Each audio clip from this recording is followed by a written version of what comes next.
지난 한 주도 정말 수고 많으셨습니다. 하나님께서 이 자리에 예배하는 모든 분들에게 큰 은혜 주시기를 축복합니다. 우리 옆 사람을 격려하면서 이렇게 인사하시면 좋겠습니다. 지난 한 주도 수고 많으셨습니다. 지난 한 주도 수고 많으셨습니다. 예, 한 번 더 인사하실 때요. 따뜻한 감사의 사람이 되시기 바랍니다. 따뜻한 감사의 사람이 됩시다. 특별히 따뜻한 감사의 사람이라 말씀드리는 이유가 있습니다. 담임 목사님께서 올해 표로 감사로 승리하는 해 그렇게 선포하신 후에 감사에 대한 책을 살펴보게 되었습니다.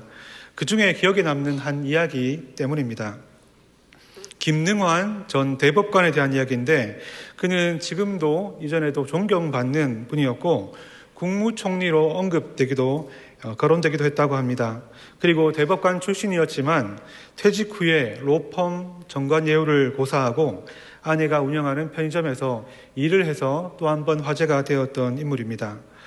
이분이 대법관을 퇴임했을 때 아내가 그간의 수고를 격려하고 또 감사하기 위해서 장문의 문자를 보냈다고 합니다. 감동의 문자를 받은 김 전 대법관은 아내에게 무슨 말로 답할까 고민하다가 이렇게 답신을 했다고 합니다. 화면처럼 기읍, 미음, 이응, 이응. 무슨 뜻인지 짐작이 되십니까? 예, 그렇겠죠. 자, 그런데 문자를 받아본 그분의 아내는 한참 고민하다가 이렇게 물었다고 합니다.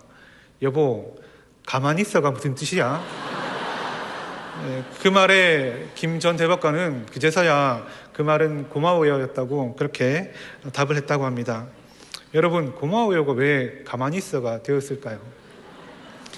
그 글에 그분이 사람도 좋으시고 훌륭한 분이라고 적혀 있어서 또 제가 직접적으로 아는 분이 아니라서 감히 짐작하는 것이 조심스럽지만 평소에 따뜻함이 한 스푼 모자라지 않았나 그런 생각을 해보았습니다. 여러분, 아무쪼록 감사를 우리가 노트에도 적지만 또 주변 사람들에게 많이 감사를 표현하시길 바랍니다. 그때 따뜻하게 전달하는 여러분이 되시길 바랍니다. 오늘 저는 여러분과 감사에 대한 말씀을 나누고자 합니다. 감사는 성경에서 크게 강조하는 것일 뿐만 아니라 우리 사랑하는 담임 목사님께서 항상 성도들에게 말씀하시는 것이죠. 너무나 중요한 신앙의 원칙입니다. 특별히 올해는 감사로 승리하는 해를 선포하셨고 온 교회가 감사로 달려가고 있습니다. 그런 의미에서 한번 점검하면 좋겠습니다. 혹시 감사 팔찌 잘 끼고 오셨습니까? 예, 옆 사람에게 한번 보여주시면 좋겠습니다. 예, 피부 트러블이 있는 분이 계시더라고요. 그분 외에는 잘 착용하시기 바랍니다. 그리고 감사 노트도 잘 쓰고 계신 줄 믿습니다. 대답이 시원하게 나오지 않습니다. 아마 짐작에 남자 성도님들보다 여자 성도님들께서 더 잘 쓰고 계시리라 그렇게 생각을 합니다. 그런데 놀라운 소식이 두 가지 있습니다. 첫 번째는 위로의 소식입니다. 여자분들보다 남자들이 감사가 어려운 것은 원래 그렇다고 합니다. 그러니까 별로 이상하게 생각하지 마시고 당연하게 여기시고 적으시기 바랍니다. 두 번째는 도전의 소식입니다. 감사를 잘 표현하는 여자분들이 감사 노트를 적는 것보다 어색한 남자들이 그 감사 노트를 적었을 때 훨씬 큰 유익과 행복을 경험한다고 합니다. 그러므로 더 행복해지기 원하시는 남자 성도님들, 어제부터는 무효고 오늘부터 다시 시작하시면 됩니다. 그럴 때 가장 쉬운 방법은 집안에 가장 잘 보이는 곳에 아니면 사무실에 가장 잘 보이는 곳에 노트를 두시고 매일 시간 날 때 그렇게 적으시기 바랍니다. 그러면 그 모습을 보는 아내 성도님들이 덩달아 행복해지실 줄 믿습니다. 사랑하는 여러분, 이렇게 감사는 중요합니다. 그리고 우리의 삶을 변화시킵니다. 그런데 하루하루 살아가다 보면 감사가 쉽습니까? 쉽지 않습니까? 좀처럼 쉽지가 않습니다. 정말 평범하게 일상처럼 살아가다 갑자기 건강의 문제, 또 관계의 문제, 또 자녀나 가족, 경제적인 문제가 우리에게 찾아올 때는 우리는 그 문제 앞에서 속수무책으로 넘어지기 때문입니다. 정말 그렇게 하나가 오는 것이 아니라 여러 가지가 우리 가운데 오면 감사할 정신이 없지요. 이런 인생의 모습은 다만 요즘 우리의 바쁜 우리의 모습만은 아닌 것 같습니다. 오늘 살피는 시편 69편의 다윗도 그러했습니다. 오늘 69편은 크게 두 부분으로 나눌 수 있습니다. 1절과 29절까지 그리고 30절에서 마지막 36절까지입니다. 다 읽지 않았지만 1절부터 29절을 잠시 살피면 매우 처참하고 힘든 상황에 있던 다윗이 하나님께 토로하는 내용이 29절 전체에 있습니다. 맨 앞에 구절과 끝부분만 한번 보겠습니다. 1절과 29절인데요. 그 시작과 끝에 이렇게 말합니다. 하나님이여 나를 구원하소서, 하나님이여 주의 구원으로 나를 높이소서. 끝과 시작과 끝을 구원이라 그렇게 언급하며 말하고 있습니다. 그 가운데는 여러 자세한 다윗의 처지들이 나열되어 있지요. 그리고 1절 하반절에 다윗이 이렇게 말합니다. 물들이 내 영혼까지 흘러 들어왔나이다. 물들이 내 영혼까지 흘러 들어왔나이다. 여러분, 멘탈이 부서진다는 말을 많이 들어보셨을 것입니다. 이 말은 정신적으로 흔들리거나 큰 충격을 받았을 때 그렇게 사용되는 말입니다. 그런데 다윗은 단지 멘탈 정도가 아니라 지금 영혼이 가루처럼 부서졌다 그렇게 말하고 있습니다. 그래서 1절부터 29절까지 전체의 멘탈, 영혼 부서지는 내용들을 담아두고 있지요. 마치 오늘날 세상에서 우리가 듣고 있는 소리들을 다 모아둔 것 같습니다. 여러 사건과 사고의 소식, 또 개인적으로 우리 주변에서 들리는 멘탈 부서지는 소리들도 있고 심지어 내 안 내면에서 들려오는 그런 소리도 있습니다. 그 좌절과 걱정거리들이 얼마나 많이 우리를 찾아옵니까? 그래서 우리는 더욱더 오늘 이 시편 69편의 다윗에게 주목해야 합니다. 37절부터 완전히 분위기가 달라지기 때문입니다. 우리 30절 말씀 다시 읽겠습니다. 내가 노래로 하나님의 이름을 찬송하며 감사함으로 하나님을 광대하시다 하리니. 다윗은 하나님을 찬송하며 감사하고 있습니다. 하나님은 너무나 크신 분이다 그렇게 선포하고 있습니다. 영혼이 가루가 되었는데 어떻게 이런 고백을 할 수가 있을까요? 함께 다윗이 고백하는 이 찬송과 감사의 이유를 살펴보면서 감사를 재발견하고 날마다 또 오늘도 감사로 승리하는 성도가 되시기를 축복합니다. 아멘. 그렇다면 오늘도 하나님을 찬양하고 감사할 첫 번째 이유가 무엇일까요? 하나님께서 우리의 신분을 바꾸어 주셨기 때문입니다. 29절에 보면 다윗이 나는 가난하고 슬프오니 그렇게 말합니다. 그리고 33절에도 궁핍한 자와 수금된 자가 나옵니다. 여기서 말하는 가난과 궁핍은 단순히 경제적 어려움을 말하는 단어가 아니라고 합니다. 이 가난함은 하나님에 대한 믿음을 지키다가 당하는 사회적인 어려움을 뜻하는 단어입니다. 삶의 여러 영역에서 실제적으로 살아가면서 고난을 당했다는 뜻이죠. 단순히 경제적인 어려움이었다면 다윗은 하나님께 풍부함이나 부요를 간구했을 겁니다. 그런데 29절 끝을 보면 무엇을 구합니까? 주의 구원으로, 아까 읽은 것처럼 주의 구원으로 나를 높여주십시오 그렇게 말하고 있습니다.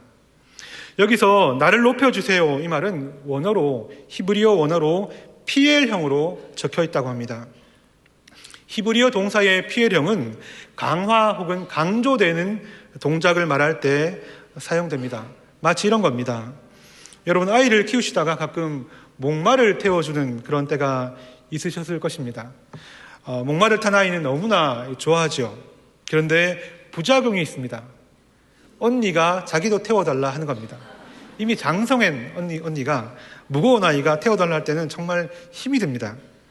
그래서 조금만 태워주는 척 하다가 다시 내리면 어떻게 됩니까? 동생보다 어떻게든 높이 태워달라고 그렇게 때를 쓰죠.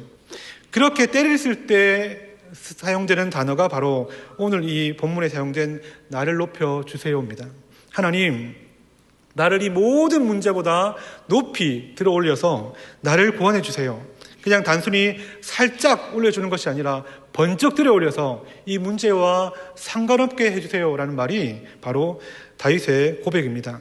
그래서 영국 신학자 엘리컷은 이렇게 말했습니다. 이 구절을 적들의 손이 미치지 않는 안전한 높은 곳까지 들어 올려달라, 그렇게 해석합니다. 사회에서 당하는 여러 가지 어려움과 곤란함으로 바닥까지 낮아진 자신을 누구보다 높이 올려달라, 다윗은 간구하고 있는 것입니다. 그러면 구체적으로 다윗이 어떤 어려움과 곤란함을 당했을까요? 1절부터 29절을 잠깐 정리해서 보겠습니다. 4절부터 보시면 4절 초반에 이렇게 말합니다. 무고히 나를 미워하는 자가 내 머리털보다 많다, 그렇게 말합니다. 모든 사람이 다 자신의 원수가 되었다 말하죠. 8절에 보면 그렇게 다른 사람만이 아니라 내 형제, 가족들도 그를 미워하고 있습니다. 가족들에게도 손님처럼, 마치 딴 사람처럼, 남처럼 취급을 받고 있는 것이죠. 9절 보시면 신앙적 어려움도 말하고 있습니다. 주의 집을 위하는, 하나님을 위하는 열성이 나를 삼켰는데 오히려 그 하나님을 위한 마음 때문에 내가 회방을 당합니다, 그렇게 고백하고 있습니다.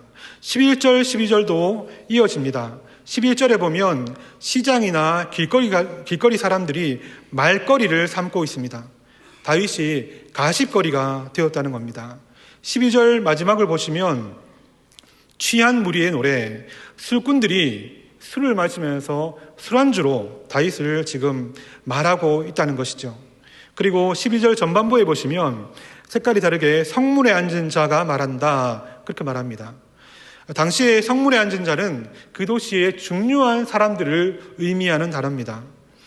소위 말해서 가장 존경받는 어른, 재판관, 부자, 고위관리, 말하자면 그 도시를 대표하는 사람들이 모여서 회의를 하는 곳이 성문이었기 때문에 거기 앉은 사람들도 다윗을 지금 조롱하고 있다는 것이죠. 이렇게 다윗은 그가 몸담고 있는 공동체 전체에서 조롱을 받고 있습니다. 심지어 술꾼과 또 가장 높은 사람들까지 다윗을 미워합니다. 이 총체적 어려움 속에서 그는 그 공동체에서 가장 낮은 신분의 사람이 되어 버렸습니다. 사람들이 이런 어려움을 당한다면 어떨까요? 몇 번이고 자신의 생명을 포기하려고 할 것입니다. 그럼에도 다윗은 결국에 하나님을 찬양하고 하나님께 감사를 올려드립니다. 그 이유는 그가 기도한 대로 하나님께서 그를 구원하시고 그를 높이 올려주셨기 때문입니다. 우리 33절 말씀 다시 읽겠습니다. 여호와는 궁핍한 자를 들으시며 자기를 인하여 수금된 자를 멸시치 아니하시나니. 하나님께서 다윗을 구원하셔서 사회적 어려움에서 오는 궁핍을 이겨내고 수금된 것에서 풀려나는 신분의 변화를 주십니다. 이렇게 하나님이 다윗의 신분을 바꾸어 주셨기 때문에 다윗은 그것을 기억하고 다시 하나님께 나아가는 것입니다. 그러나 자세히 생각해 볼 때 이 신분의 변화가 갑자기 그에게 어떠한 부나 명예를 가져다 주는 그런 변화는 아닐 겁니다. 아마 기도하면서 자신의 신분이 하나님의 사랑받는 자녀, 하나님이 지금도 지켜주는 자녀, 그 정도의 깨달음으로 다윗은 이 기도를 하고 있는 것일 겁니다. 여러분, 이런 신분의 변화, 다윗이 받은 그 은혜보다 더 큰 은혜를 우리가 받았다는 사실을 아십니까? 원래 우리의 신분이 무엇이었을까요? 사도 바울은 에베소서에서 우리의 원래 신분을, 우리 옛날 신분을 이렇게 말합니다. 간단히 정리했는데 함께 읽어보겠습니다. 우리의 허물과 죄로 죽었던 자, 세상 풍속을 쫓고 공중의 권세 잡은 자를 따르던 불순종의 아들들, 육체의 욕심을 따라 지내던 본질상 진노의 자녀, 그리고 허물과 죄로 죽은 우리. 이것이 과거 우리가 예수 믿기 전에 우리의 신분입니다. 우리의 신분은 이렇게 하나님의 원수 되었던 자, 죽었던 사람들이었습니다. 그렇지만 지금 예수님을 믿고 또 부활하신 예수님 때문에 우리의 신분이 어떻게 바뀌었을까요? 그 바뀐 신분도 같이 읽겠습니다. 다시 산 자, 거룩한 성도, 하나님의 사랑을 받는 자녀, 하나님의 나라의 사명자, 이것이 변화된 지금 우리의 신분입니다. 우리 모두는 우리가 느끼든 또 풍성히 누리든 누리지 못하든 이런 신분을 받았습니다. 하늘과 땅 차이보다 훨씬 더 큰 차이가 나는 놀라운 신분의 변화를 선물로 받았습니다. 아멘. 그럼 어떻게 이 놀라운 일이 우리에게 일어났습니까? 전혀 우리의 노력, 우리의 지혜로 말미암은 것이 아니죠. 오직 우리 구주 예수 그리스도의 은혜로 말미암아 그 십자가의 죽음과 부활로 말미암아 우리에게 이런 놀라운 신분의 변화가 주어졌습니다. 아멘. 올해 저는 개인적으로 신분의 변화를 많이 묵상할 기회가 있었습니다. 작년 말부터 다시 통일 사역을 맡겨주셔서 10년 만에 탈북민 성도님들을 다시 섬기고 있습니다. 그래서 연초에 한 달 반 정도 대신방의 기간을 가졌는데요. 간혹 성도님들께서 저랑 처음 보니까 남한에 오시기까지의 삶을 말씀해 주실 때가 있습니다. 한 분 한 분 북한에서 힘들었던 얘기, 그리고 중국으로 넘어와서 숨어 살며 고난받고 눈물과 고통 가운데 있었던 얘기, 또 다시 잡혀갔다가 다시 탈북하고 끝내 이 한국까지, 남한까지 오는 얘기들을 길게 말씀하실 때가 있습니다. 참으로 눈물 없이 또 하나님의 은혜 말고는 해석도 안 되고 또 받아들일 수 없는 그 이야기를 들으면서 참으로 마칠 때 간절하게 행복한 삶을 더 살아가시기를, 주 안에서 더 많이 은혜 누리시기를 기도해 드리고 왔습니다. 그리고 신방을 나서고 차를 타기 전에 늘 제 안에 이런 생각이 떠올랐습니다. 하나님, 죄인인 제가, 또 진노의 자녀였던 제가 하나님의 사람, 또 천국 백성이 된 것이 저분이 받은 저 대한민국 사람이 된 그 신분의 변화보다 더 큰 은혜일 텐데, 하나님, 제가 왜 지금 저렇게 감사하지 못할까요? 하나님, 제 마음에 그 구원의 은혜를 더욱 감사할 수 있는 마음을 주십시오. 그렇게 기도하고 또 신방 같은 집사님들과 함께 나누기도 했습니다. 사랑하는 여러분, 영어로 은혜, 그레이스와 감사, 그래티튜드는 같은 원어를 가지고 있습니다. 같은 어원을 가집니다. 뭐냐 하면 그라투스라는 단어입니다. 우리가 하나님의 은혜를 안다라면 동전의 양면처럼 감사가 따라와야 한다는 것이죠. 여러분, 예수님의 십자가로 그 은혜로 구원받으셨습니까? 아멘이시라면 당연히 다윗처럼 감사하는 분이 되시길 바랍니다. 오늘 내게 아무 감사할 이유가 없더라도 오늘도 감사할 수 있는 이유는 내가 받은 구원의 놀라운 은혜 때문입니다.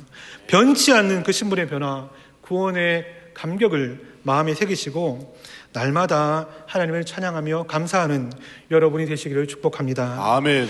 오늘도 감사하고 찬양하고 감사할 두 번째 이유는 하나님께서 감사를 더욱 기뻐하시기 때문입니다. 감사는 본래 감사하는 사람을 기쁘게 하는 능력이 있다고 합니다.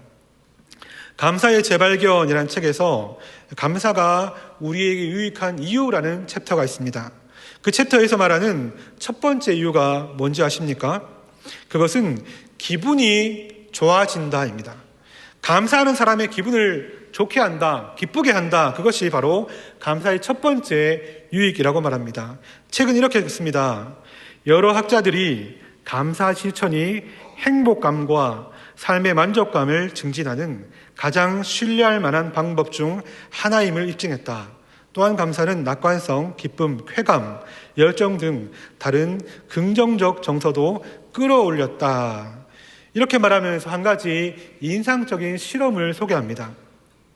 임의로 여러 집단을 만들어 놓고 한 집단에게는 감사 편지를 적어서 다른 사람에게 전달해 주라, 그런 임무를 몇 달 동안 맡겼다고 합니다. 다른 모든 집단에는 감사 편지가 아니라 자기 자신의 장점, 강점 혹은 또 성공한 이야기, 자신에게 집중하는 그런 활동들을 하게 했다고 합니다. 몇 달이 지나서 여러 집단들을 확인했는데 더 행복해지고 덜 우울해진 집단이 어딘지 아십니까? 바로 자기의 강점과 자기의 성공에 몰두한 집단이 아니라 다른 사람에게 집중하며 감사를 표현했던 사람들의 마음이 더 행복해지고 덜 우울해졌다고 합니다. 여러분, 왜 그럴까요?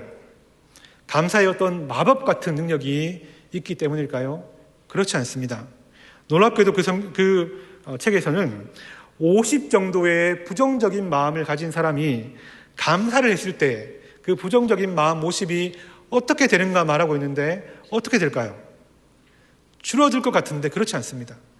부정적인 마음 50은 그대로 있다고 합니다.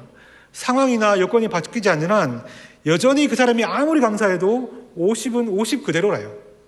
그런데 어떻게 행복해질까요? 그것은 우리가 사람이 감사할 때 그 감사의 마음이 커지기 때문이라고 합니다. 원래는 부정이 50 또 긍정이 20이었다면 계산했을 때 30의 부정이기 때문에 뇌는 이 사람은 지금 우울하다 해서 우울감을 주고 불평하게 한답니다. 그런데 감사할 때 20의 긍정적인 마음이 25, 30, 40, 50, 100, 200이 될 때 결국 우리의 뇌는 이 부정의 50을 집어삼킨 나머지 긍정의 150 때문에 이 주인은 지금 행복해.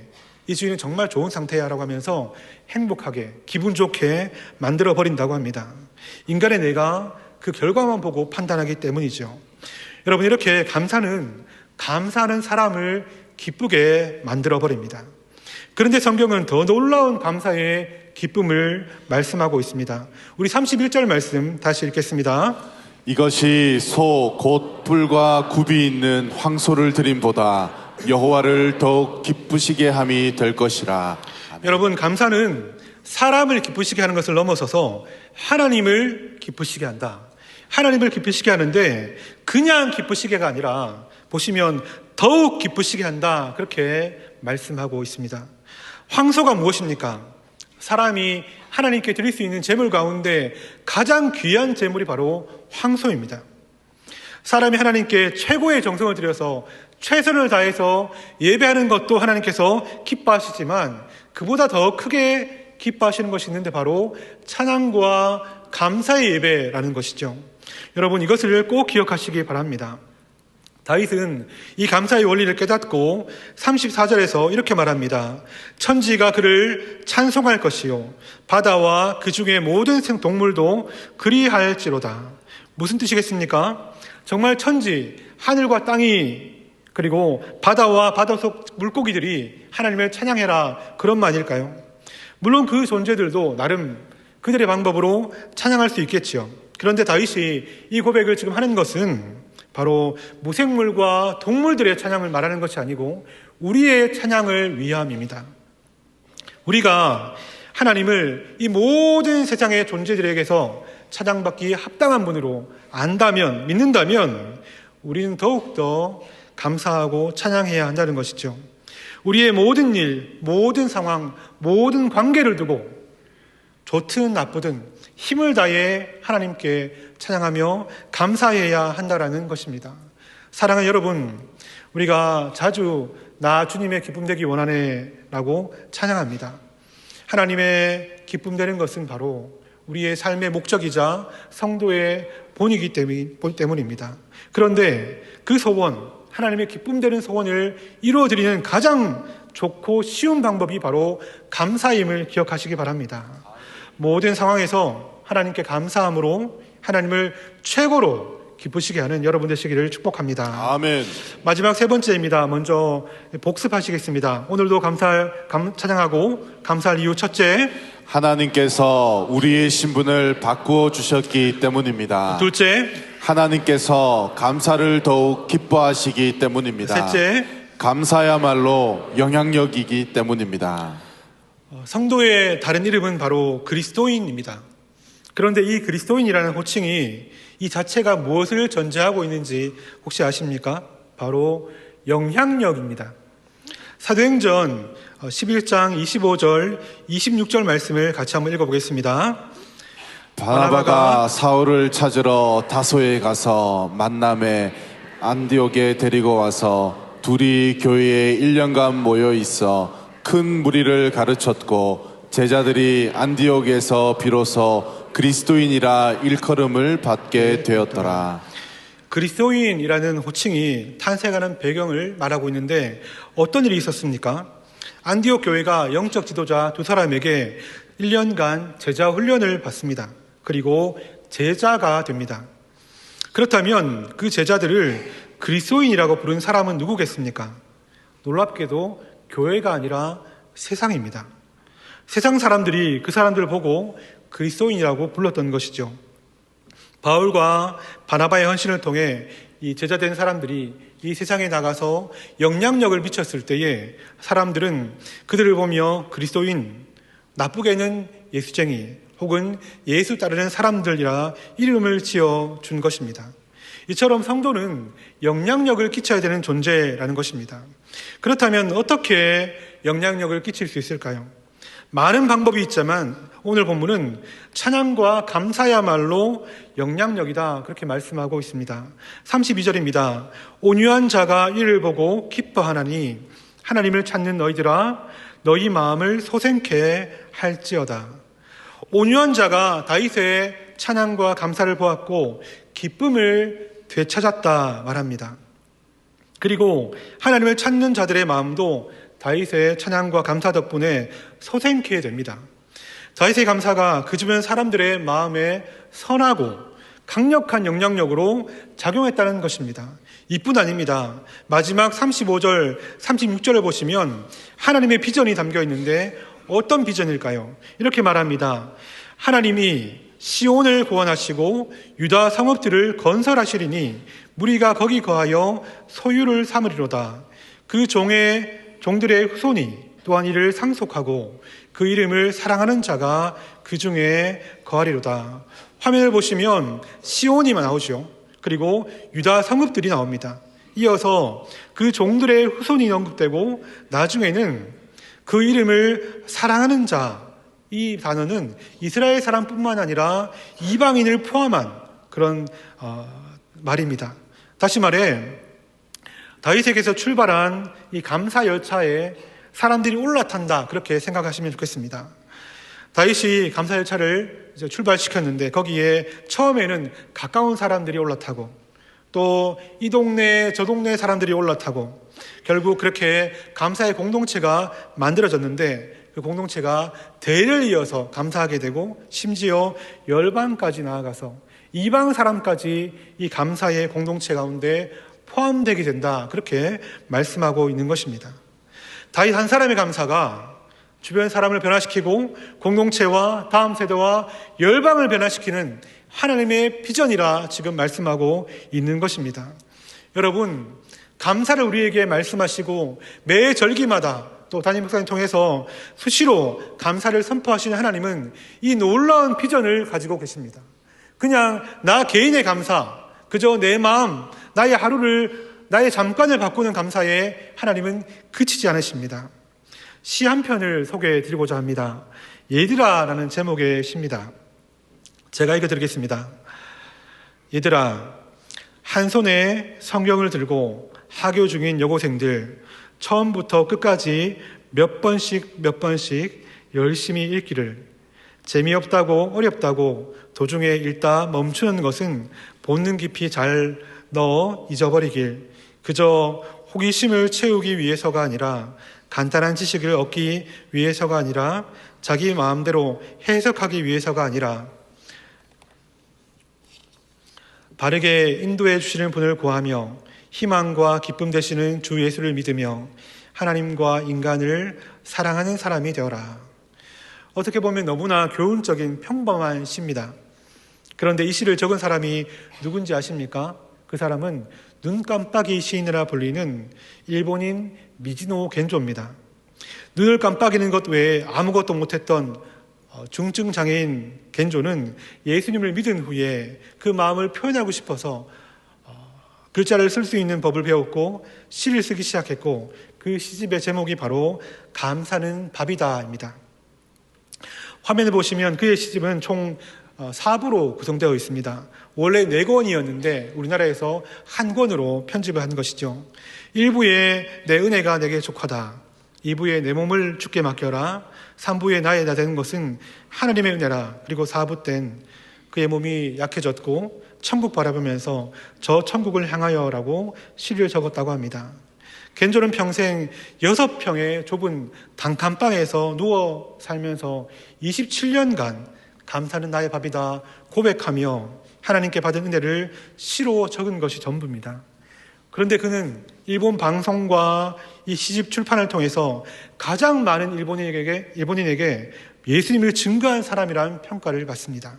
나아가 그의 글과 소식은 바다를 건너 여러 나라에 예수님을 증거하는 귀한 도구로 사용되었고, 지금은 그가 천국에 가 있지만 여전히 영향력을 미치는 감사의 사람이 되었습니다.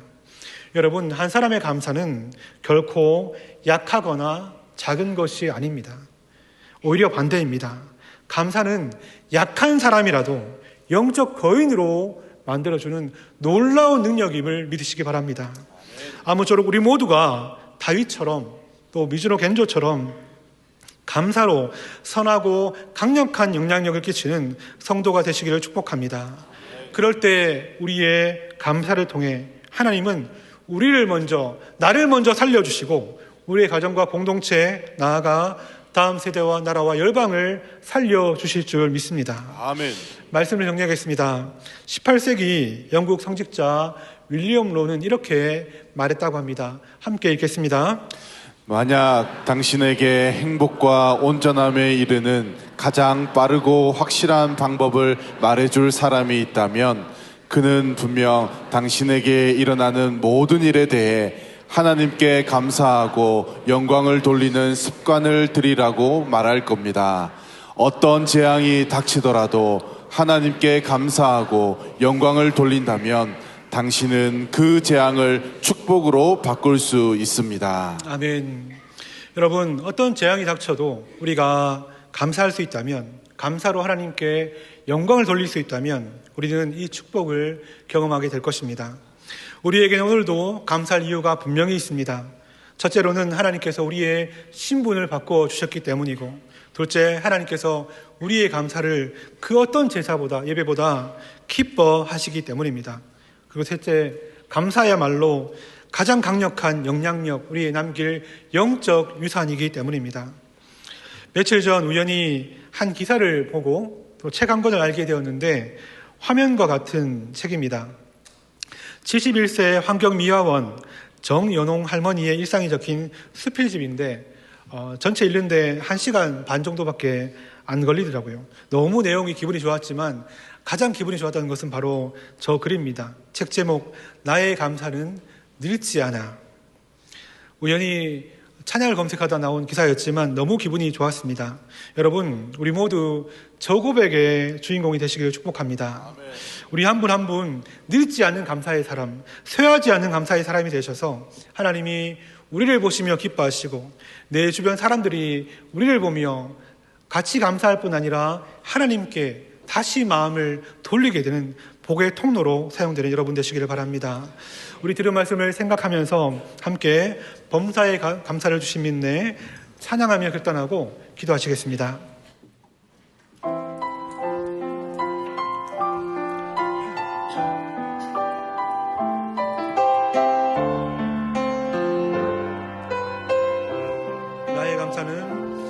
나의 감사는 마르시 한데 고난 중도 용서하리 믿음 없이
시간 화면에 있는 기도 제목을 같이 읽고 기도하시겠습니다.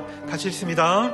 감사로 승리하는 해를 맞아 하나님께 받은 구원의 은혜를 늘 기억하고 하나님께서 무엇보다 감사를 크게 기뻐하심을 믿고 크고 작은 일들 속에서 불평과 염려 대신 감사함으로 선한 영향력을 흘려보내게 하소서. 날마다 은혜 안에서 감사함으로 늙지 않고 마르지 않는 행복한 감사의 주인공으로 살게 하소서. 이 시간 한번 하나님께 우리의 감사를 돌아보고 진심 어린 마음으로 감사의 사람이 되기를 소원하며 2분 정도 기도하시겠습니다. 기도합니다. 하나님 아버지, 감사를 드립니다. 하나님, 우리의 마음 가운데 주님 다시 한번 찾아와 주셔서 우리가 오늘도 감사할 수 있는 일을 더욱더 마음 가운데 새기고 찾게 도와주옵소서. 하나님, 내가 받은 구원의 감격이 세해지고 하나님 향한 첫사랑이 무뎌지지 않도록 하나님 마음 가운데 찾아와 주시고 날마다 나를 향한 하나님의 사랑과 풍성을 경험하며 확인할 수 있도록 도와주옵소서. 하나님, 또 우리의 감사를 기뻐하시는 그 하나님의 기뻐하심과 기대를 생각하면서 하나님 매일마다 감사의 제사를 올려드리는 우리가 될 수 있도록 도와주시옵소서. 하나님, 그보다 많은 일을 경험하고 당합니다. 그 가운데 넘어지지 않고 하나님 쇠하지 않고 늙지 않는 감사로 하나님께 나아갈 수 있도록 주님 우리의 마음속에 하나님 더욱더 하나님 은혜와 사랑을 기억하며 또 감사할 거리를 확인하며 또 세워보는 우리가 될 수 있도록 도와주옵소서. 매일의 감사로 말미암아 우리가 세하지 않고 늙지 않고 하나님 시들지 않는 감사의 주인공 될 수 있도록 우리를 은혜 가운데 붙들어 주시옵소서.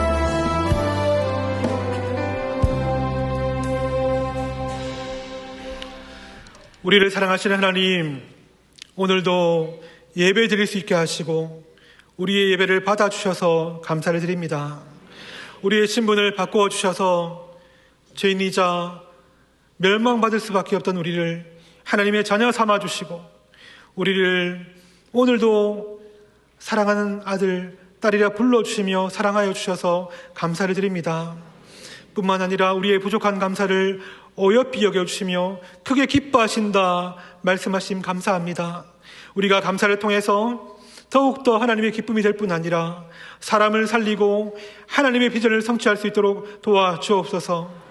때론 앞이 보이지 않고 도저히 감사할 수 없는 상황을 허락하실 때라도 감사의 이유를 기억하고 매일마다 감사로 승리한 우리가 되게 도와주시옵소서. 이 시간 귀한 예물을 올려드립니다. 모든 것이 하나님께서 주신 것이며 그 중에 일부를 드림에도 기쁘게 받아주셔서 감사합니다. 하나님께 더 많은 것을 드릴 수 있도록 우리의 삶을 축복하여 주시옵고 경제적으로 힘든 가운데 있어서 더 드리고 싶은데 하나님 조금밖에 드리지 못하는 그 심령들 찾아오셔서 위로하시고 하나님 그 모든 삶의 형통을 허락하여 주옵소서. 우리를 한 주도 인도하시며 축복하시며 함께하실 우리 주 예수 그리스도 이름으로 감사하며 기도하옵나이다. 아멘.